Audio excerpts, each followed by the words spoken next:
हाय। आज world hearing day है। ये world hearing day all over world में मनाया जाता है और इंडिया में भी मनाया जाता है और हमारा अरुणाचल प्रदेश में भी आज का दिन होल स्टेट में, होल डिस्ट्रिक्ट में वर्ल्ड हियरिंग डे मनाते हैं। और ये वर्ल्ड हियरिंग डे में हम क्या करते हैं, हम ईएनटी जितना भी ईएनटी सर्जन है और हमारा जो national programme for control and prevention of deafness का जो लोग हैं, हियरिंग अवेयरनेस करते हैं, डेफनेस अवेयरनेस कैंपेन करते हैं।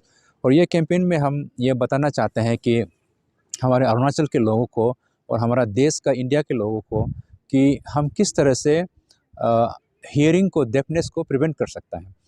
हियरिंग का मेन कॉजेस क्या क्या है? हियरिंग में दो दो चीज़ें हैं। एक तो है कंडक्टिव हियरिंग लॉस और एक है sensory neural hearing loss. Conductive hearing loss जो है कान का जो पर्दा खराब या फिर सुनने वाला को जो रास्ते में जैसे कि बोन खराब हो गया, तो इस तरह से कंडक्टिव हियरिंग हो सकता है। और एक है सेंसरी न्यूरल, जो नर्व खराब होने का वजह से हम इसको नर्व डेफनेस भी बोलते हैं। तो हियरिंग डिफिशिएंट कब से शुरू होता है कि हियरिंग का कारण मतलब हमारा जो डेफनेस का जो मेन कारण है स्पेशली प्रेगनेंसी से शुरू होता है। जब हम बच्चे को कंसीव करते हैं तो माँ को बहुत ध्यान देना ज़रूरी है। जब वैक्सीनेशन वगैरह अच्छी तरह से करना है, रूबेला वैक्सीन वगैरह, रूबेला इन्फेक्शन वगैरह होने से भी हो सकता है, या फिर कुछ मेडिकेशंस या फिर कोई रेडिएशन एक्सपोजर वगैरह होने से भी बच्चा को डेफनेस हो सकता है। इसलिए बच्चा पैदा होने का साथ साथ स्क्रीनिंग करना ज़रूरी है। न्यूबॉर्न स्क्रीनिंग भी बहुत इंपॉर्टेंट है।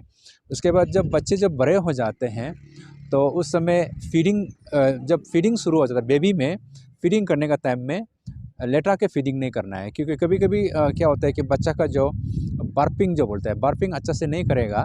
मीन्स जब दूध पीता है तो इसमें हवा अंदर में फंसते हैं, तो हवा निकलने का टाइम में अगर बर्पिंग अच्छा से नहीं करेगा तो हवा का प्रेशर का वजह से दूध जो है कान में चला जाता है और वो यहाँ जाके इन्फेक्शन हो जाता है। वो एक रीज़न है। इसलिए जब भी न्यूबॉर्न बेबी को मदर जब फीडिंग करता है तो हमेशा बेटा के फीडिंग करना है और ऊपर यहाँ पे रख कर फीडिंग करना है। और फीडिंग करने के बाद यहाँ लेना है, उसके बाद उसको बार्पिंग करना होता है, उसको यहाँ टैप करके हवा को निकालना होता है। ये बहुत ज़रूरी है। उसके बाद जब बच्चे थोड़ा सा बड़ा हो जाता है तो खेलता है, तो फिर उधर पोंड में, गंदा जगह में नहीं खेलना है, और रिवर में, गंदा रिवर में यहाँ कान में पानी नहीं जाना चाहिए। ये बहुत बहुत बहुत इंपॉर्टेंट है। उसके बाद बच्चे को जब नहलाता है तो साबुन पानी अंदर में नहीं जाना है। इसके लिए कॉटन से बंद करके बच्चा को नहलाना होता है। ये भी बहुत इम्पोर्टेंट है। उसके बाद जब हम बड़े होंगे तो कान का अंदर से पानी जब निकालते हैं तो उसको ट्रीटमेंट करना है। अगर वो भी ट्रीटमेंट नहीं करेगा तब भी इसका ये जो डेफनेस हो सकता है। और एक बहुत इम्पोर्टेंट है, आजकल का जो नौजवान लोग को मैं बोलना चाहते हैं कि जहाँ भी जाएगा ईयरफोन लगा के जाता है। तो ईयरफोन का वजह से भी बहुत सा डेफनेस हो सकता है, परमानेंट डेफनेस हो सकता है। और otherwise large exposure to the high velocity sound, जैसे ट्रेन स्टेशन में हो गया या रेलवे एयरपोर्ट में हो गया, जहाँ पे हाई वेलोसिटी साउंड निकालता है, जैसे स्टूडियो में हो गया, जो साउंड रिकॉर्डिंग में काम करते हैं, तो वो सब आदमी लोग ऑक्यूपेशनल हैजर्ड हम लोग बोलते हैं। तो वो सब में जो जिस जगह में साउंड, हाई वेलोसिटी साउंड, जैसे क्रशर हो गया, क्रशर मशीन, लेबर हो गया, ड्राइवर हो गया, जहाँ में हाई साउंड व्हीकल जो निकालता है, तो वो सब जो लोग उसमें काम करते हैं वो प्लग यूज़ करना है। उसके बाद जो सिक्योरिटी पर्सनल, आर्मी हो गया, पुलिस पर्सनल हो गया, जो फायरिंग रेंज में, फायरिंग का उनका अपना ट्रेनिंग होता है, जो फायरिंग रेंज में जब काम करेंगे तब भी प्लग इन करके फायरिंग करना होता है। नहीं तो फिर उसका वजह से भी हियरिंग डिफिशिएंट हो सकता है, परमानेंट हियरिंग हो सकता है। उसके बाद जब एज हो जाता है, जब एज हो जाता है तब भी धीरे धीरे किसी किसी का एज होने से पहले नर्व खराब हो जाता है, किसी किसी का देर तक रहता है। तो एज जितना हम बढ़ते जाएंगे हमारा हियरिंग भी कम होते जाएगा। तो इसलिए हम जवान का समय में इसको प्रोटेक्ट करना बहुत ज़रूरी है। इसको प्रोटेक्ट करने का, जैसे लाउड साउंड जैसे मैंने बोला, ये बहुत ज़रूरी है। और क्रैकर्स, दिवाली का समय में जो क्रैकर्स बम जो फुटाते हैं, तो हाई वेलोसिटी वाला एकदम बम जैसा वाला, बहुत बड़ा साउंड निकालने वाला क्रैकर्स नहीं छोड़ना चाहिए। बच्चे का सामने में, बेबी का सामने में नहीं छोड़ना चाहिए। जिस घर में स्मॉल बेबी है उसमें ये हाई वेलोसिटी साउंड नहीं देना चाहिए, क्योंकि बच्चा को साउंड टॉलरेट नहीं कर पाता है और उसमें डेफनेस भी हो सकता है। उसके बाद जब पुलिस वाले लोग जब ट्रैफिक में जो ड्यूटी करते हैं तो ट्रैफिक वायलेटर्स को डायरेक्ट थप्पड़ मार देता है, इसका वजह से भी कान पक सकता है। उसके बाद स्कूल में जब पनिशमेंट देने के लिए जो टीचर्स लोग हैं, वो लोग भी बच्चे को थप्पड़ लगा देते हैं, इसका वजह से भी कान जल्दी जल्दी फट जाता है।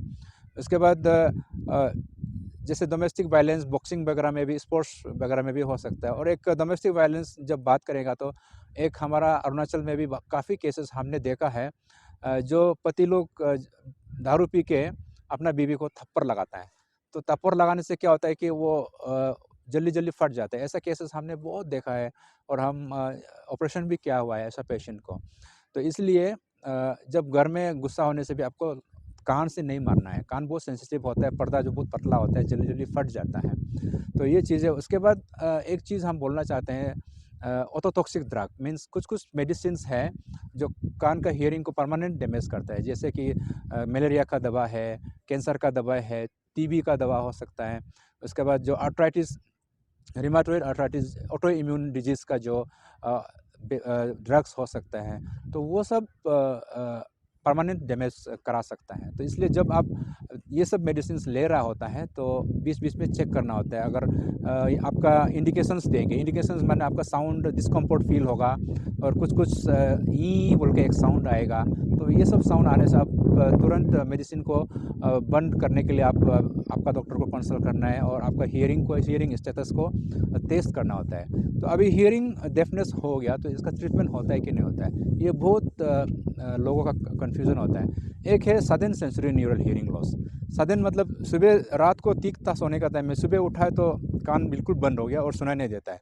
ऐसे में आपको जल्दी जल्दी आना है। अगर इसमें आप इसका ट्रीटमेंट होता है, जब आप देर हो जाएगा तो फिर इसका ट्रीटमेंट नहीं होता है, वो परमानेंट डैमेज हो सकता है। Sudden sensory neural hearing loss within 72 hours में आप डॉक्टर के पास जाएंगे, ईएनटी सर्जन के पास जाएंगे और आपका नियरेस्ट डॉक्टर के पास जाएंगे तो वो दवा शुरू कर देंगे, तो आपका हियरिंग बच सकता है। अदरवाइज परमानेंट डैमेज भी हो सकता है। तो हियरिंग डिफिशिएंट होकर अगर पर्दा फट गया, ऐसे केसेस को हम लोग ऑपरेशन कर सकता है।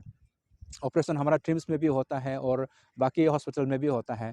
तो ऑपरेशन का हम लोग आजकल एंडोस्कोपिक ईयर सर्जरी बोलते हैं, वो हम लोग ट्रिम्स में करते हैं। एंडोस्कोपिक ईयर सर्जरी मतलब कान को डायरेक्ट एंडोस्कोपी से ही ऑपरेशन करेंगे, पर्दा को बनाएंगे। पहले हम लोग कान को यहाँ से काट कर करते थे, पीछे से काट के। आजकल हम लोग अंदर से डायरेक्ट कर लेते हैं। यहाँ पे स्कार कटने का जो स्कार नहीं होता है, कभी कभी स्पोर्ट्स में जाने के लिए या फिर सिक्योरिटी पुलिस फोर्स वगैरह में, आर्मी वगैरह में जाने के लिए यहाँ पे स्कार को रिजेक्ट करते हैं। तो ऐसे केसेस में हम लोग क्या होता है कि अंदर से डायरेक्ट कर लेते हैं और कटने का जो मार्क नहीं होता है। और स्पेशली लेडीज़ लोग ज़्यादा प्रेफर करता है कि हमको कान को नहीं काटना है और ऑपरेशन भी करना है। तो ऐसे केसेस को हम लोग आराम से ट्रिम्स में कर लेते हैं।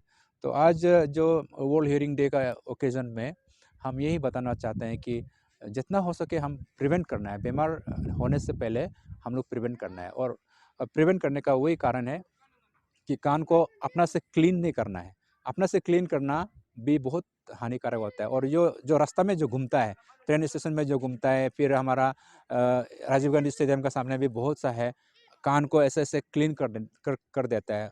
उससे भी नहीं करना है। वो क्या होता है कि कान को इंजूर करता है और हेपेटाइटिस बी, HIV ये सब भी इन्फेक्शन इंड्यूस कर सकता है, क्योंकि वो जो कान क्लीनर जो है वो लोहे का बना होता है और वो स्टेरिलाइज नहीं होता है। और वो 2-3 आदमी को एक ही चीज़ से करते हैं।